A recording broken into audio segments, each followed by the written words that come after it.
रहीमदास जी गोवर्धन में श्रीनाथ जी का दर्शन करने गए।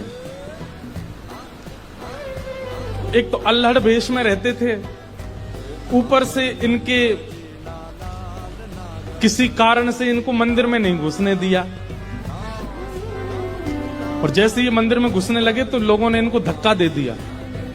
कहां घुसे चले जा रहे हो, यहां पर विजातियों का प्रवेश नहीं है और तुम्हारे जैसों का तो बिल्कुल प्रवेश नहीं है।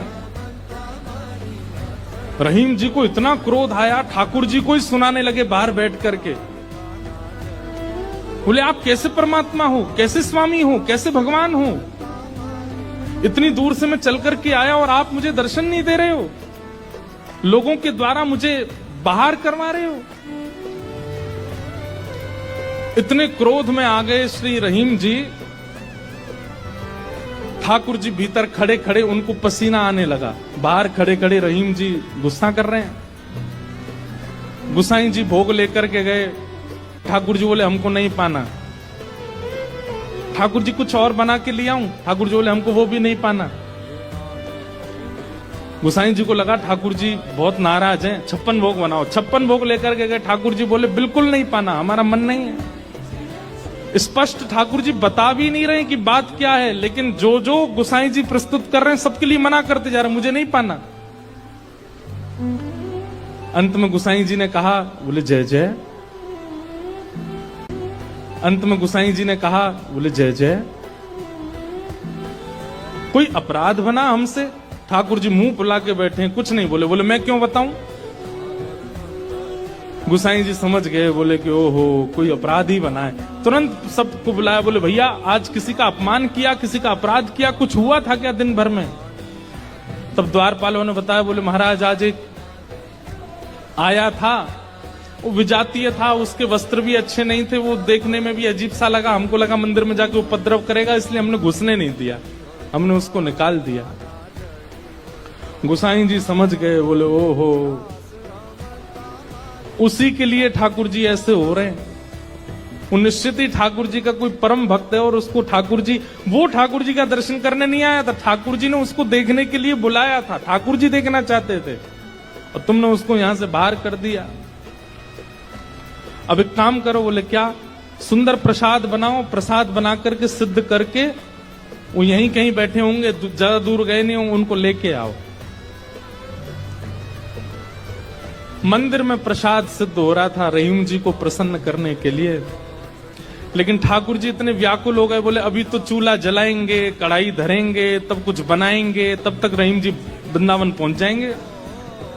इतने में ठाकुर जी ने क्या किया, ठाकुर जी के सामने जो सोने की थाल में प्रसाद रखा था, ठाकुर जी ने वो थाल उठाया बड़ा सा और अपने कंधे पर रखा, खुद ही चले गए, स्वयं ही चले गए।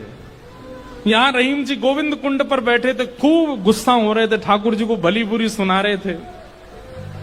लेकिन जैसे ही देखा गिरिराज पर्वत से उतरते हुए श्याम सुंदर आ रहे हैं, और झांकी कैसी है, कटिकाचनी पहनी है, मोरपिच्छ पहना है, जो स्वरूप ठाकुर जी का ऐसा रहता है, हाथ में वंशी लेकर के, और ठाकुर जी यहाँ कंधे पर विशाल थाल लेकर के ऐसे उसको संभालते हुए ठाकुर जी आ रहे हैं। आहा, रहीम जी के लिए रहीम दास जी ने उसी समय ठाकुर जी की छवि का वर्णन किया, बहुत सुंदर। क्या वर्णन करते हैं, कैसे लग रहे हैं श्याम सुंदर? आहा,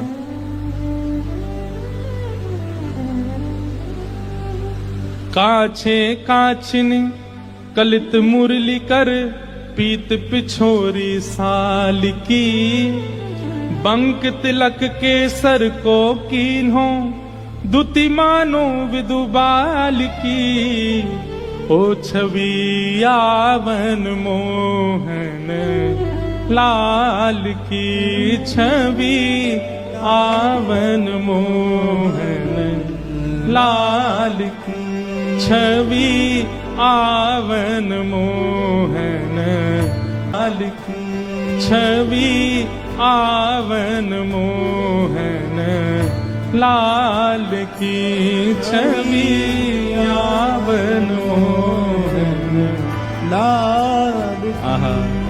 हाँ काछे काछ निकलित मुरली कर, पीत पिछोरी साल की, बंक तिलक के सर को कीन्हो, दुति मानो विदुबाल की, हो छवि आवन मोहन। अरे मोय कोई वेद ध्वनि ब्रज में सुनावे तो मेरे कान इतने रीझे ना आए, लेकिन कोई प्रेम आसक्त है करके मुंह को घोरी घोरी गारी सुनावे सो मैं तो वह के सामने प्रकट है जाऊं। वाह, हो छवि आवन मोहन लाल की, छवि आवन मोहन लाल। और थाल सामने रख करके ठाकुर जी वहां से अंतर ध्यान हो गए, लेकिन रहीमदास जी की स्थिति ऐसी कि वो तो उसी छवि में छके हुए बैठे हैं, थाल सामने रखा है। इतने में गुसाई जी अपने असंख्य सेवकों के साथ खूब सारा प्रसाद बना करके लाए।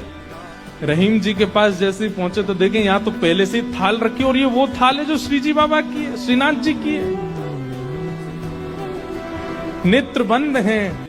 गुसाई जी बोले, रहीम जी ये थाल आपके पास आई कैसे? आहा, बिसरत नाही सखी मोमन सो, चितवन बैन विशाल की। बैन मतलब, बैन कहीं कहीं ये अधर का जो अंतिम छोड़ होता है इसको बैन कहते हैं। ठाकुर जी के ये कैसे बोले, इतने मधुर हैं कि जब ये ठाकुर जी मुस्काते हैं ना तो वो जो अंतिम छोड़ है वो इतना प्रिय लगता है ठाकुर जी के मुखमंडल का कि वो मेरे नेत्रों से जा नहीं रहा है। विसरत नाही सखी मोमन सो, चितवन बैन विशाल की, नीकी हसन अधर सधरन छवि, छवि सुमन गुलाब की, ओ छवि आवन मोहन लाल की, छवि आवन लाल की। और जल सो डार दियो पुत्रिन पे डोलन मुक्ता माल की, जल सो डार दियो पुत्रिन पे डोलन मुक्ता माल। आप मोल बिन मोलन डोले, बोलन मदन गोपाल की, अधरन छवि छवि सुमन गुलाब की, ओ छवि आवन मोहन लाल की, छवि आवन लाल की। और जल सो डार दियो पुत्रिन पे डोलन मुक्ता माल की, जल सो डार दियो पुत्रिन पे डोलन मुक्ता माल। आप मोल बिन मोलन डोले, बोलन मदन गोपाल की, आप मोल बिन मोलन डोलन, बोलन मदन गोपाल की, हे छवि आवन मोहन लाल की, छवि आवन मोहन लाल की। आहा, आप मोल बिन मोलन डोलन, बोलन मदन गोपाल की। इतने मूल्यवान श्री ठाकुर जी यहाँ पर बिनमोल की तरह डोल रहे थे, बोल रहे थे, चल रहे थे, बैठे थे। गुसाई जी को बता रहे हैं रहीम जी, इतने मूल्यवान ठाकुर जी यहाँ पर बोल रहे थे, डोल रहे। देखो वो चरण चिन्ह दिख रहे हैं, यहाँ देखो, यहाँ से चंदन की सुगंधी आ रही, यहाँ बैठ गए थे आके और ऐसे मधुर स्वर बोल रहे थे कि अब मैं किसी और को सुनना नहीं चाहता उनके आगे।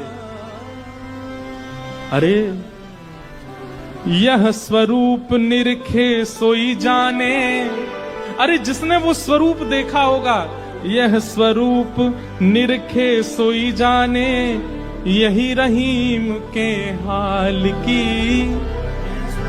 यह स्वरूप निरखे सोई जाने, यही रहीम के हाल की, ओ छवि आवन मोहन लाल की, छवि आवन मोहन लाल की। वहां रहीम जी के नेत्र सजल हैं और यहां गुसाई जी के सुनते सुनते नेत्र सजल हो गए।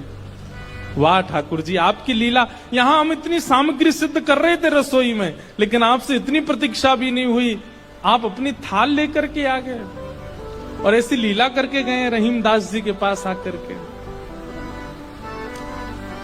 ऐसे हमारे ठाकुर जी।